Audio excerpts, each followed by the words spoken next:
Digital दुनिया से शुरू हुआ आरक्षण हटाओ आंदोलन आरएचए आज सोशल मीडिया की सीमाओं को लांघकर सड़कों, चौराहों और युवाओं के दिलों तक पहुंच चुका है, जिसने एक बार फिर पूरे देश में इस पुराने मुद्दे पर बहस को गर्म कर दिया है।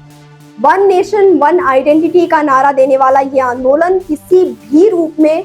जाति आधारित आरक्षण का पूरी तरह से खात्मा चाहता है और इसका स्पष्ट रुख है कि सरकारी नौकरियों और शिक्षा में जगह केवल योग्यता यानी मैरिज के आधार पर ही मिलनी चाहिए। यहाँ एक बड़ा और व्यवहारिक सवाल ये भी उठता है कि अगर कोई समाज में जातिवाद को खत्म करना चाहता है तो फिर आरक्षण के नाम पर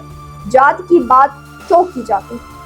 जब हम जातिवाद जैसी कुरीतियों से नफरत करते हैं और समानता का दावा करते हैं तो जाति के आधार पर ही अवसर और आरक्षण बांटना भी तो उसी जाति व्यवस्था और जातिवाद को बढ़ावा देने का ही एक हिस्सा बन जाता है। इस आंदोलन की मांग सिर्फ ये नहीं है कि कोटा प्रणाली को हटाया जाए, बल्कि एक ऐसा ढांचा बनाने की वकालत करता है जहां सरकारी फॉर्म्स, आधिकारिक आवेदनों और सार्वजनिक जीवन से जाति का कॉलम ही हमेशा के लिए हटा दिया जाए। जो लोग इस बदलाव के पक्ष में हैं, उनका मानना है कि दशकों पुरानी इस व्यवस्था का समय अब पूरा हो चुका है और सहायता का आधार जाति के बजाय आर्थिक स्थिति यानी ईडब्ल्यूएस के हिसाब से होना चाहिए, ताकि वास्तव में जरूरतमंद को आगे आने का मौका मिले, ताकि सिर्फ एक खास जाति का टैग होने के कारण इंसान आगे बढ़ता जाए।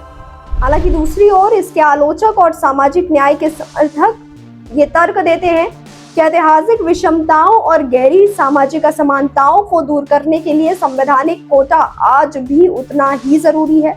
लेकिन इस युवा वर्ग की ये बुलंद आवाज अब पूरे सिस्टम से एक बुनियादी सवाल पूछ रही है कि क्या